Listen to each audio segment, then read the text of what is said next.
Coríntios 11, 26.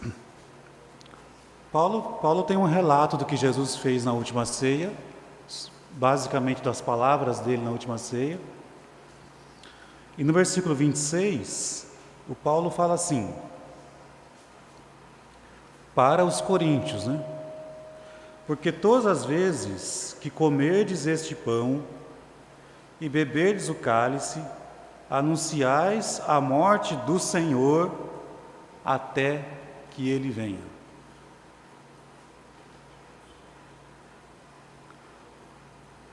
Um ponto interessante é o que a gente faz é tão revelador ou mais revelador do que o que a gente fala, tá?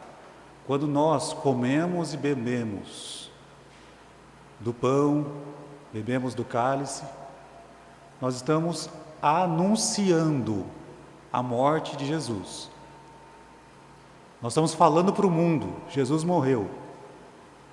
E vamos falar isso por meio desta ação até que Ele venha. É isso que Paulo disse. Agora, de onde Paulo tirou essa ideia? Mas o que mais tem lá nos relatos da última ceia?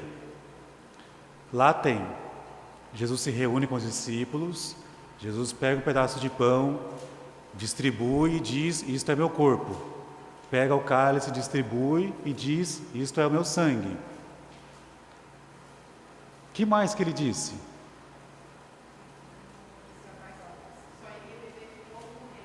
Exato. Será que isso tem a ver com o que Paulo disse a respeito de que estamos anunciando a morte do Senhor até que Ele venha? Não sei se todo mundo ouviu o que a Kátia disse. A Kátia lembrou que lá na última ceia, depois de falar isto é meu sangue, ele fala, Jesus fala, eu não vou beber mais deste suco da videira, isso está escrito, né? Deste suco da videira, até aquele dia em que eu vou beber novo com vocês no reino de meu Pai. Será que não é disso que Paulo está falando, de que nós, os coríntios e nós por consequência, quando participamos, estamos anunciando a morte de Jesus até que Ele venha? Tá. Por enquanto fica no ar e vamos ver esse assunto. Tem esse voto de Jesus nos evangelhos, né? Esse desejo, antecipando o futuro reino de Deus. Reino de Deus é um daqueles temas que permeiam quase todos os discursos de Jesus nos evangelhos de Mateus, Marcos e Lucas. Tá? Reino de Deus. João é um pouquinho diferente, tá? João usa reino de Deus e logo usa vida eterna. Mistura as duas coisas e passa a falar vida eterna. Mas Mateus, Marcos, Lucas, Jesus fala, digamos assim, o tempo todo a respeito do reino de Deus. Aí vem aquela pergunta, que não pense que é fácil. O que é o reino de Deus? Uma resposta que é muito falada e que aí complica juntar o discurso de Jesus na última ceia com o discurso de Paulo, é dizer o seguinte: reino e igreja são a mesma coisa. Em algum momento você deve ter ouvido isso. O reino de Deus é a igreja. Ponto final, acabou a questão, vamos para frente. Primeiro, vamos pensar, reino e igreja são a mesma coisa? Porque se forem, olha o que acontece. Que são sinônimos. Sinônimos são palavras diferentes com o mesmo significado. E você achou que não precisava das aulas de português, né? Sinônimos são palavras diferentes com o mesmo significado. Existem palavras assim? Existem, aos montes. Mas assim, uma muito clara, né? A palavra cachorro palavra cão. É a mesma coisa. Tanto é a mesma coisa que você pode substituir. Onde aparece a palavra cachorro, você pode substituir pela palavra cão. Onde aparece a palavra cão, você pode substituir pela palavra cachorro, porque são sinônimos. Sinônimos funcionam assim, tá? Eles são intercambiáveis. Palavras diferentes com o mesmo significado. Se reino de Deus e igreja são a mesma coisa, então onde aparece reino de Deus, você pode colocar igreja. E onde aparece igreja, você pode colocar reino de Deus. Se reino de Deus e igreja são sinônimos, as palavras são intercambiáveis. Aí, o que eu estou querendo mostrar é evidências de que não são sinônimos. Lê comigo Atos 14. Olha, Atos 14, versículo 22. Bom, Paulo ensinou algumas pessoas, e aí, 22, fortalecendo as almas dos discípulos, exortando-os a permanecer firmes na fé, e mostrando que através de muitas tribulações nos importa entrar no reino de Deus. Tenta colocar a palavra igreja. Olha o que vai acontecer. Mostrando que através de muitas tribulações nos importa entrar na igreja. Faz sentido? Não, né? Se fizesse sentido, olha o que ele estaria ensinando. Vocês querem ser discípulos? Então, olha, vocês vão sofrer.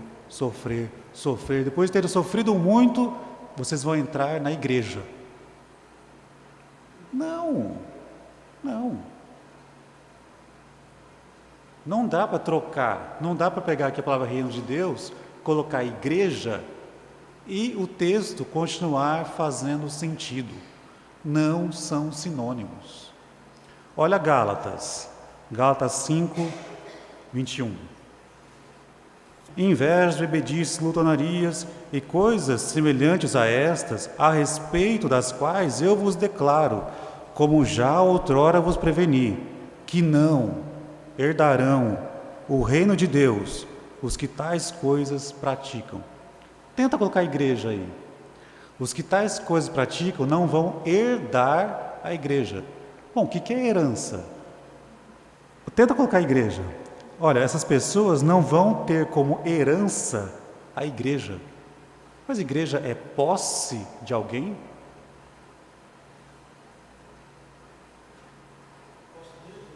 Ah, boa. Mas não dá para pensar assim. As pessoas que praticam inveja, glutonaria, essas não vão herdar a igreja. Não faz sentido. Não vão herdar o reino de Deus, que é algo que é no futuro.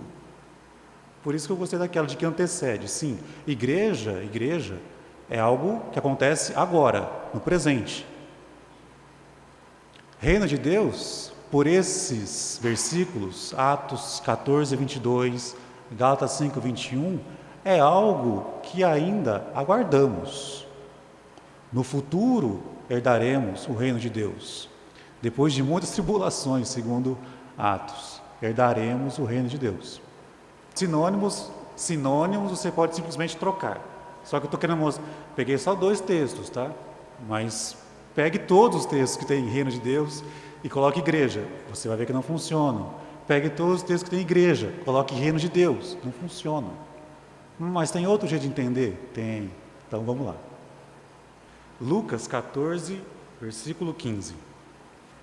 Ora, ouvindo tais palavras, um dos que estavam com ele à mesa disse-lhe: bem-aventurado aquele que comer pão no reino de Deus.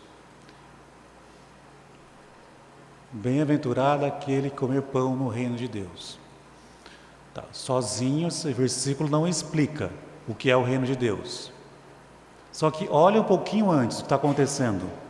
Olha Lucas 13, versículo 27. Lucas 13, 27. Mas ele vos dirá: não sei de onde vós sois, apartai-vos de mim, vós todos que praticais iniquidades. ali haverá choro e ranger de dentes. Quando virdes no reino de Deus Abraão, Isaque, Jacó e todos os profetas, mas vós lançados fora, muitos virão do Oriente e do Ocidente, do Norte e do Sul, e tomarão lugares à mesa no reino de Deus. Olha o que Jesus está falando.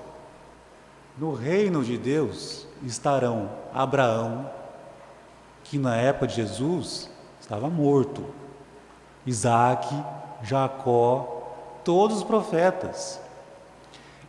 E muitos virão do norte, do sul, do oriente, do ocidente, e vão se sentar à mesa no reino de Deus.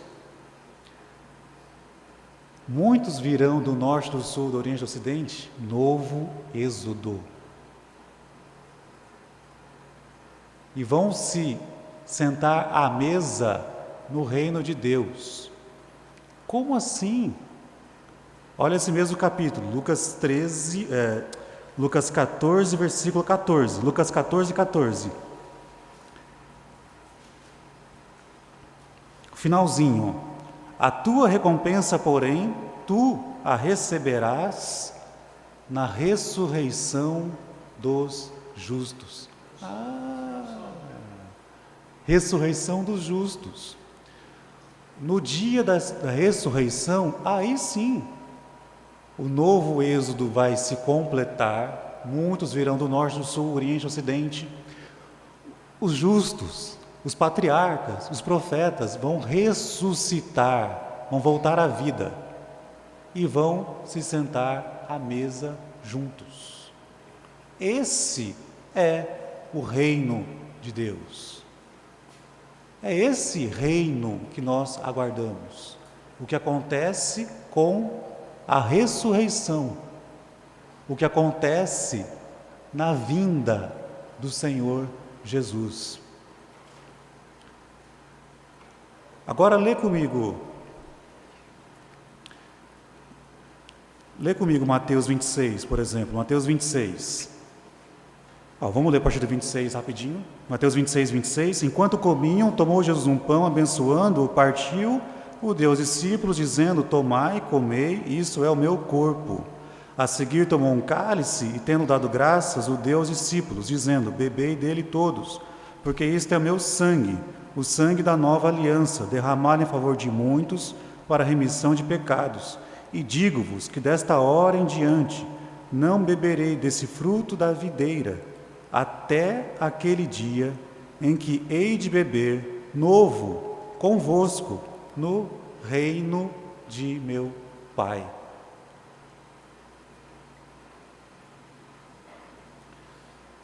Vai haver uma vitória sobre a morte e um grande banquete, uma grande festa, que será o reino de Deus. Mas de onde veio essa ideia? De onde vem a ideia de ressurreição, a morte não existe mais, e de um banquete acontecendo? Lembra do comecinho da aula de hoje? Estudando a lei, os profetas, os escritos, a gente entende melhor o que Jesus estava falando e fazendo. Esses temas de vitória sobre a morte e banquete existem em uma passagem muito bonita de Isaías. Olha comigo esse trecho de Isaías. Isaías 25, 6 a 9. O Senhor dos Exércitos dará neste monte a todos os povos um banquete de coisas gordurosas, uma festa com vinhos velhos, pratos gordurosos com tutanos e vinhos velhos bem clarificados. Destruirá neste monte a coberta que envolve todos os povos e o véu que está posto sobre todas as nações. Olha o que Deus vai fazer: tragará vai destruir, destruirá a morte para sempre. E assim enxugará o Senhor Deus as lágrimas de todos os rostos e tirará de toda a terra o opróbrio do seu povo, porque o Senhor falou. Naquele dia se dirá: eis que este é o nosso Deus, em quem esperávamos, e ele nos salvará. Este é o Senhor, a quem aguardávamos. Na sua salvação exultaremos e nos alegraremos. Quando Jesus fala para os discípulos: eu estou entregando o meu corpo, eu estou derramando o meu sangue, mas eu vou tomar deste cálice com vocês de novo no reino do meu Pai. A morte vai ser destruída. Ele mesmo seria ressuscitado e os discípulos serão ressuscitados e vão participar desse grande banquete que é o reino de Deus. Jesus vai vencer a morte. E isso está ali na última ceia dele. Comendo novamente com os discípulos no reino de Deus. Essa é a esperança que ele tem e que ele quer que os discípulos tenham. Então os discípulos, com ele, participando daquela ceia, estavam antecipando o futuro. Porque todas as vezes que vocês comerem este pão e beberem este cálice, vocês estão anunciando a morte do Senhor até que ele venha.